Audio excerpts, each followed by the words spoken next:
All right, thank you for tuning in into Niaga Awani. And right now we're in the segment of Awani Green Action, where Malaysia's industrial sector is undergoing a pivotal transformation as the nation races toward its carbon neutrality goal by 2050.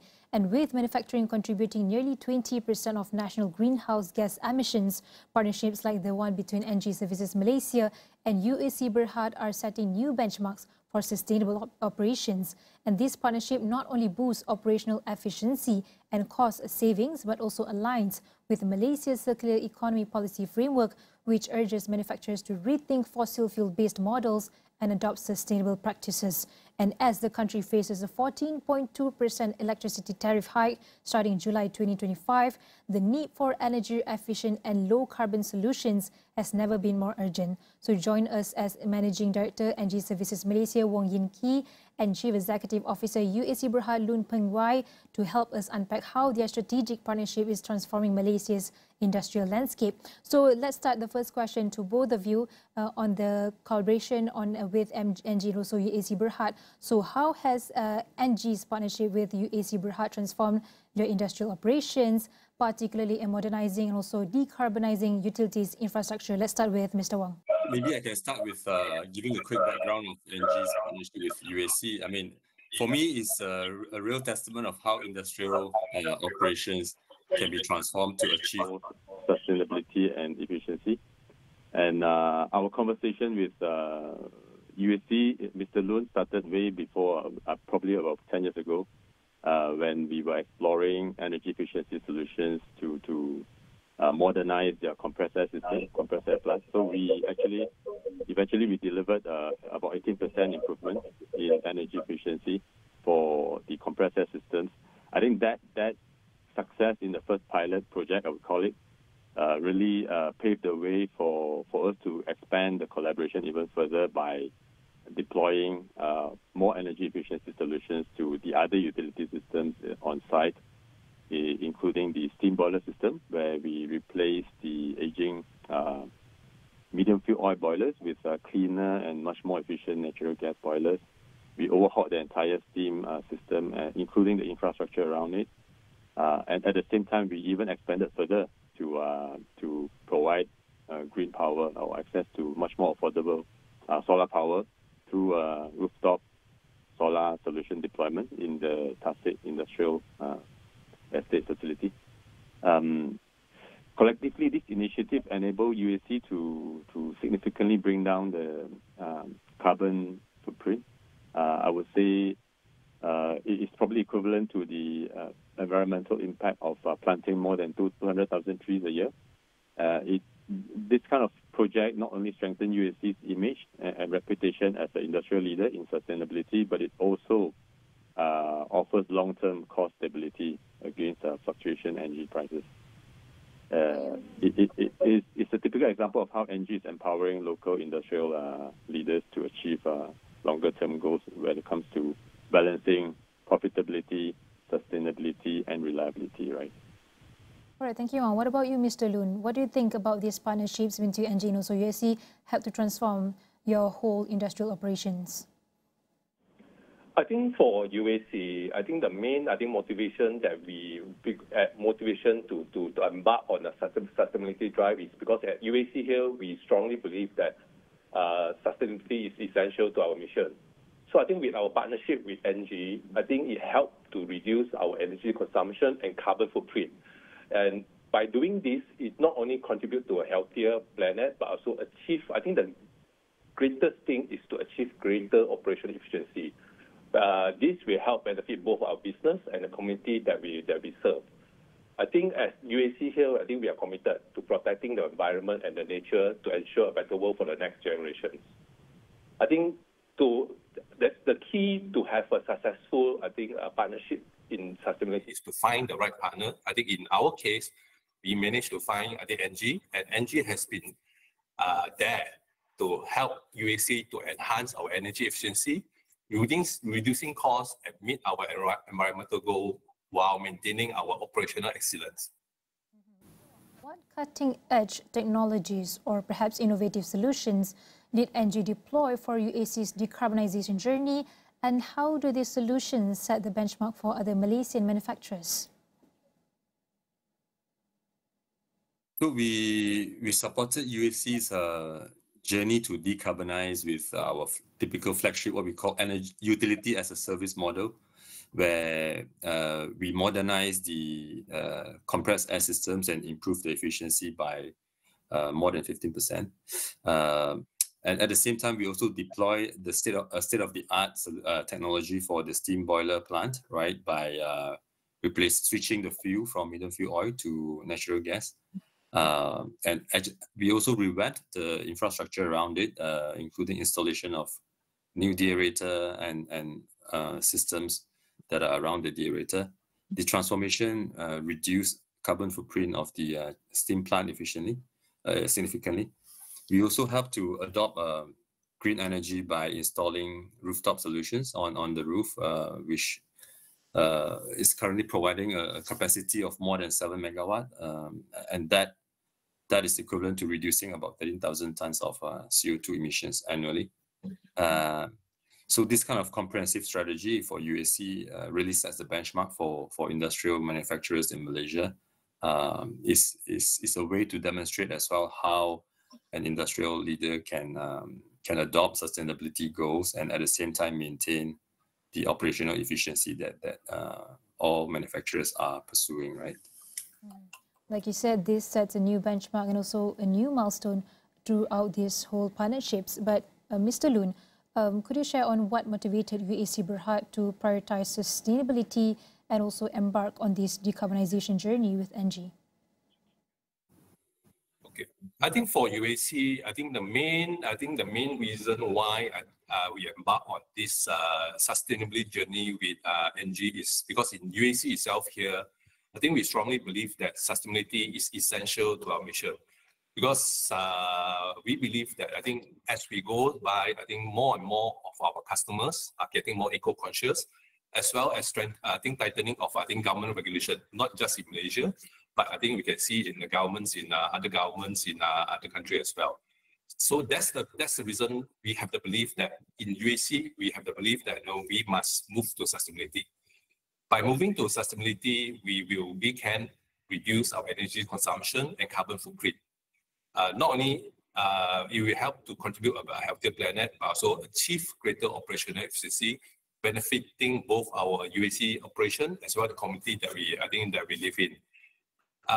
Here, UAC itself, we are committed to protecting the environment and nature to ensure a better world for the next generations. So that's why I think having the right partner in our sustainability journey is very important. I think with ENGIE itself, I think they have proven that they have helped UAC in enhancing energy efficiency, reducing costs, as well as meeting our environmental goal while maintaining our operational excellence. Mm-hmm. For Mr. Wong, before we go for a short break, for ENGIE, in your opinion, how is this partnership with UAC part of a broader strategy to help Malaysian industries adopt low carbon solutions and actually achieve the net zero goals by 2050? Yes, as Mr. Loon rightly pointed out just now, the regulatory environment is getting more and more complex, and including even the energy sector is getting more and more complex. With the recent, for example, you can see that there's a recent change in the TNB tariff structure as well. So at ENGIE, our role really is to help the industries in Malaysia to make all this easier, right? To make the implementation of greener solutions much easier by taking away the complexity of having to worry about compliance to regulatory environment, for example. So we understand that industries are facing a series of challenges in lowering carbon footprint and meeting sustainability goals, which is why our proposition really is to help to make decision easier for industrial leaders and players, and at the same time to accelerate energy transition towards a lower carbon economy. We are very committed to work closely and hand in hand with local authorities and industrial players to decarbonize the entire industrial sector. There are two key goals that we are trying to achieve for our industrial partners and clients. First is to really help them reduce energy consumption and energy costs. And secondly, to really transition to a much cleaner energy supply systems where, for example, through the deployment of rooftop solar solutions. Mm-hmm. And last one, before we go for a short break, for Mr. Loon, from your perspective, from UAC's perspective, how did transitioning to more sustainable practices impact operational efficiency when it comes to cost savings as well and long-term competitiveness? I think from UAC perspective, I think by adopting sustainable practices, it has transformed our operational efficiency, cutting costs, as well as enhancing our competitiveness. I think when we do the revamping of our boiler system and also our compressed air system, it actually helped to modernize our entire operational manufacturing system and capacity. By using less energy, we have minimized waste and reducing downtime. And with that, it results in a smoother operation as well as an increased productivity. I think all this improvement is very important. These have resulted in significant cost saving to UAC itself. Not only that, it also reduces lower energy expenses, in the same time maintaining productivity. By adoption of this green technology, it also strengthens our market position and align us with our customer expectation and then ensuring UAC long-term growth. That's the reason why I think collaboration with ENGIE, I think we deem it as been quite a successful partnership. This has helped us to focus on a primary objective, to drive a better and sustainable manufacturing process for both our own operation as well as the environment. So for now, we've discussed on the motivations on how the partnerships started and how is this going to prioritize sustainability and also embark on this decarbonization journey throughout the industry. But we have to go for a short break. We'll be right back.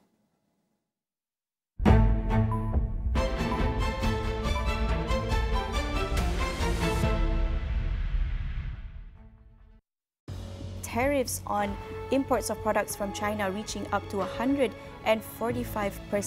Tariffs on the rest of the world are sitting at 10%, with the potential for reciprocal tariffs to be reimposed within 90 days.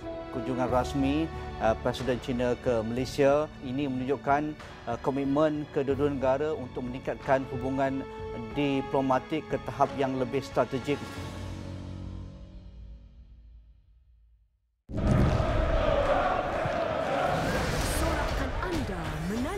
Permulaan baharu Premier League. Manchester United menentang Arsenal. Siapa yang akan mula menggempur pertarungan penuh sejarah ini? One for the fans, secara langsung di Astro. Untuk para peminat, sertai di Strand Mall 17 Ogos ini. Raikan sepak mula musim baru bersama legenda bola sepak Nicholas Bentner. Pelanggan Astro boleh memenangi sesi temu mesra melalui Astro Rewards. One for the fans. Premier League. Exclusive di Astro.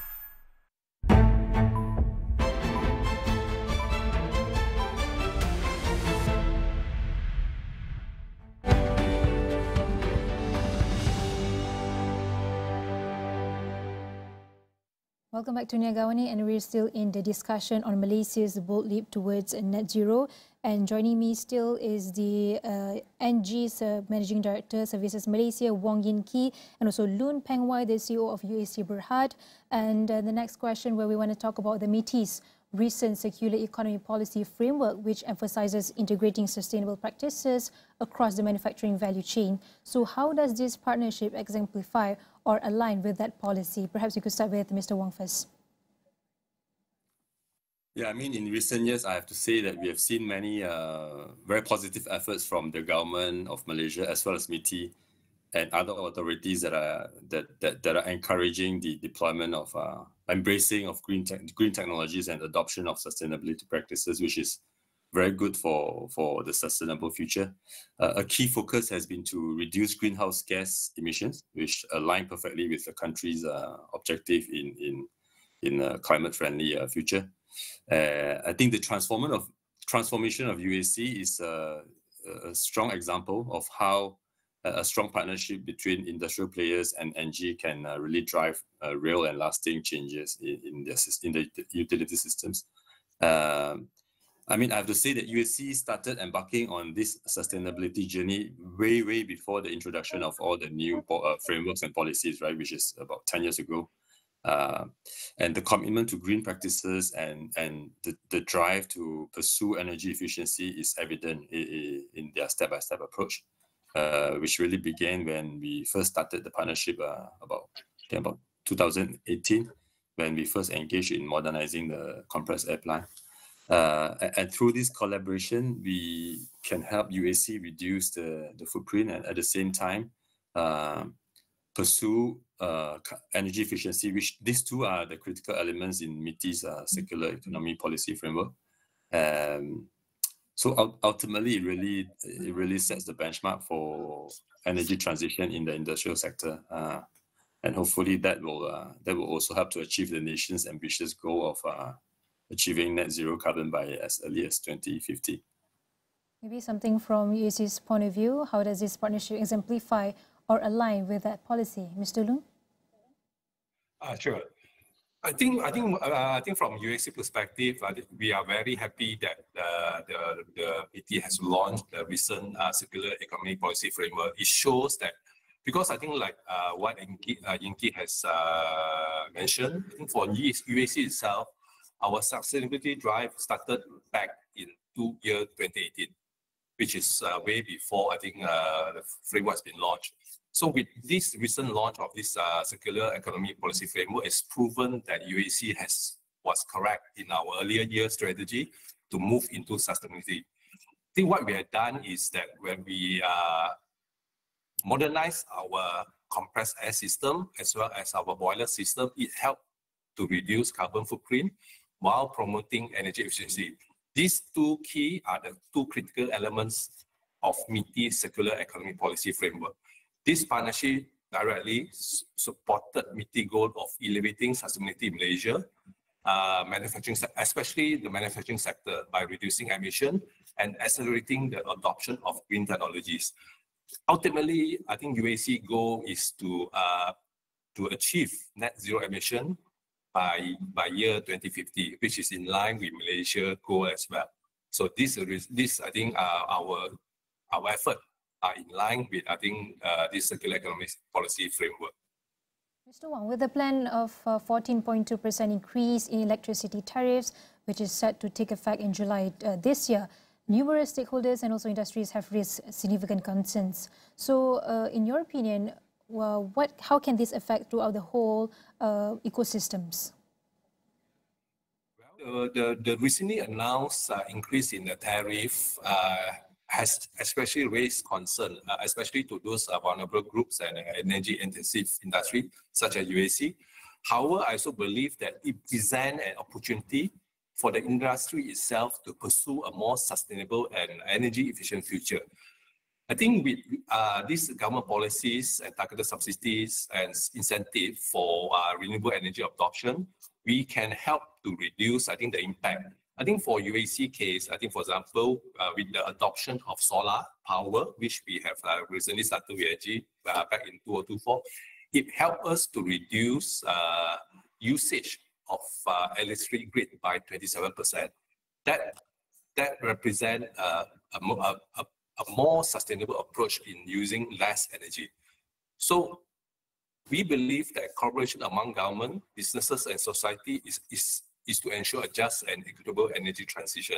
So I believe with this recently announced tariff, it gives an opportunity for the entire Malaysian to pursue a more sustainable and energy efficient future in the long run. I mean, it's a positive impact, I might say, but what advice could you give to other manufacturers as it hesitant to invest in green initiatives, given that the initial cost and also operational adjustments that is involved? Mr. Loon. My advice is that I think for all the leaders, I think business leader, we must come to a conclusion now that investing in green initiative goes beyond just a simple environmental commitment. It's a powerful business strategy that drives long-term operational efficiency, as well as generate significant cost saving, and it will boost our competitiveness in an increasingly eco-conscious market. even though the initial investment may seem high, but we must prioritize sustainability and view it as a strategic opportunity rather than a burden. To help minimize, I think, the initial investment costs, again, it will be critical for the user or the industry stakeholders to look for a strategic partner. I think in this case for UAC, we have chosen Yanji as a strategic partner to help us to embark on this sustainability drive. The next question goes to Mr. Wong. Perhaps you can share on how can actually businesses like UAC and also the partnership with NG as well balance sustainability goals with profitability, especially in this era where ESG compliance is becoming a market differentiator right now.